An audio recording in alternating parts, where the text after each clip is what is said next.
की सबसे बड़ी और सबसे खौफनाक और दुनिया को दहला देने वाली खबर आ रही है महायुद्ध के मैदान से। जी हां, जंगे मैदान से। रशिया और यूक्रेन के बीच जारी जंग अब उस मुकाम पर पहुंच चुकी है जहां से सिर्फ और सिर्फ तबाही की गूंज सुनाई दे रही है। तबाही की तस्वीरें ही सामने आती हैं। दोनों देशों ने एक दूसरे के ठिकाने पर अब तक का सबसे भीषण, सबसे घातक प्रहार किया है। आसमान से बरसते बारूद और मिसाइलों के इस तांडव में 15 लोगों के चीथड़े उड़ गए हैं, 15 मौतें हो चुकी हैं। रिहायशी इलाकों से लेकर मिलिट्री बेस तक सब कुछ मलबे के ढेर में तब्दील हो चुका है। लेकिन तबाही के इस महामंजर के बीच वॉशिंगटन से एक और ऐसी खबर सामने आई है जो इस जंग का भूगोल और इतिहास दोनों बदलने वाली है।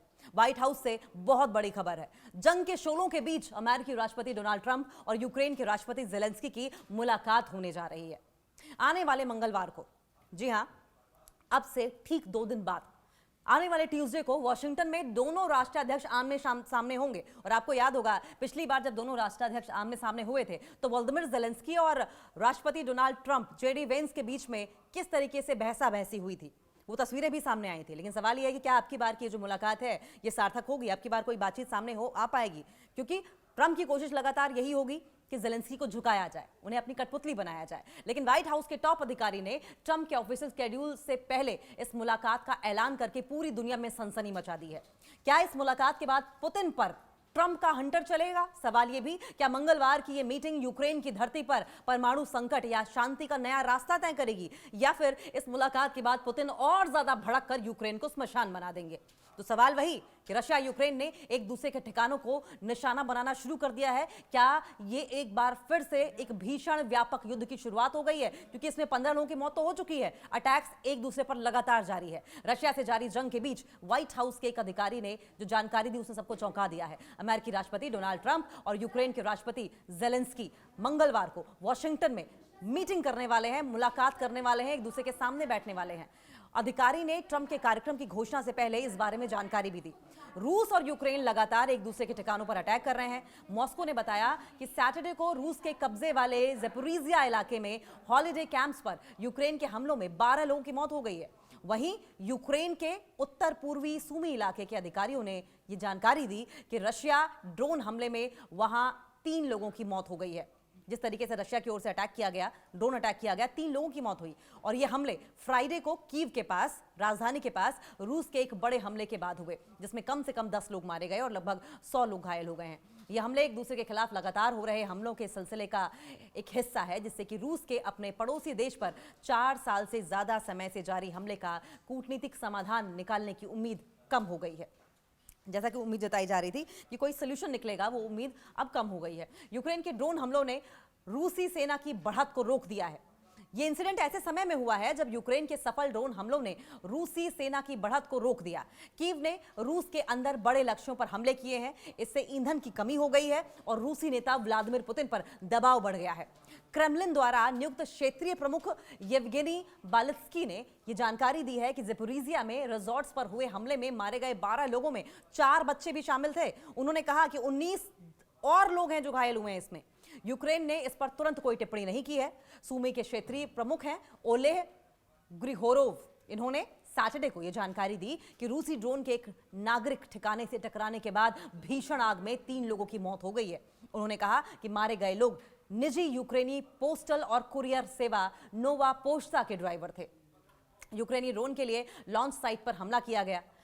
रूस के रक्षा मंत्रालय ने कहा कि उसने सूमी इलाके में यूक्रेनी ड्रोन के लिए एक स्टोरेज और लॉन्च साइट पर अटैक किया।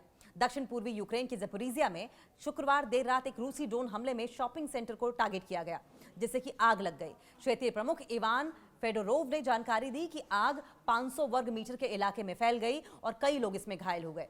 यूक्रेन के राष्ट्रपति वोलोदिमीर जेलेंस्की, इन्होंने फ्राइडे शाम को अपने संबोधन में ये वार्निंग दी, ये चेतावनी दी कि खुफिया जानकारी से पता चलता है कि रूस बड़े हमले के लिए मिसाइलें तैयार कर रहा है। उन्होंने कहा कि ऐसे संकेत हैं कि हमला अगले 48 घंटे में हो सकता है। तेल ठिकानों को निशाना बना रहा है यूक्रेन। सैटरडे को ट्यूमेन क्षेत्र के गवर्नर अलेक्जेंडर मूर ने बताया कि पश्चिमी साइबेरिया में ट्यूमेन ऑयल रिफाइनरी के परिसर में यूक्रेनी ड्रोन हमले से आग लग गई। सैटरडे को सोशल मीडिया प्लेटफॉर्म एक्स पर लिखते हुए जेलेंस्की ने ट्यूमेन प्लांट के साथ साथ येकातेरिनबर्ग में एक लॉजिस्टिक सुविधा और रोस्टोव ऑन डॉन में ईंधन और लुब्रिकेंट के गोदाम पर अटैक की पुष्टि की। युद्ध के दौरान यूक्रेन की लंबी दूरी की ड्रोन तकनीकी में काफी अहम विकास हुआ है, जिसमें रूस के लिए समस्या पैदा हो गई है क्योंकि उसके विशाल भूभाग की पूरी तरीके से सुरक्षा करना मुश्किल है।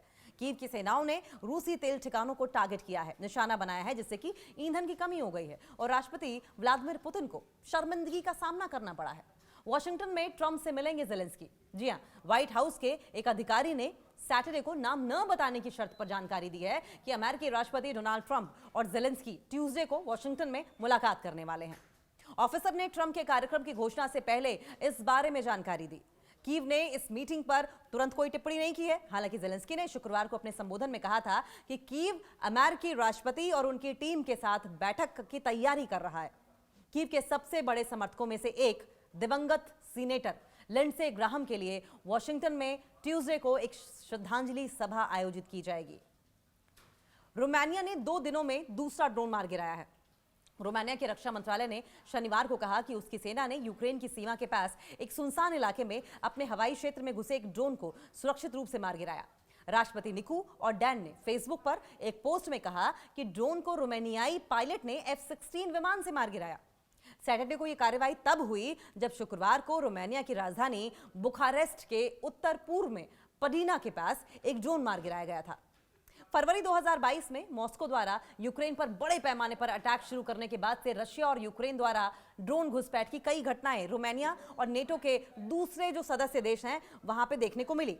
जून में कॉन्स्टेंटा के ब्लैक सी पोर्ट पर यूक्रेन का एक समुद्री ड्रोन फट गया था, जबकि 3 अन्य समुद्री ड्रोन पोर्ट के बाहर फटे। इसमें कोई घायल नहीं हुआ। मई में यूक्रेन पर अटैक में शामिल रशिया का एक ड्रोन रास्ता भटक गया और पूर्वी रोमानिया में एक अपार्टमेंट बिल्डिंग से जा टकराया, जिससे कि 2 लोग घायल हो गए थे।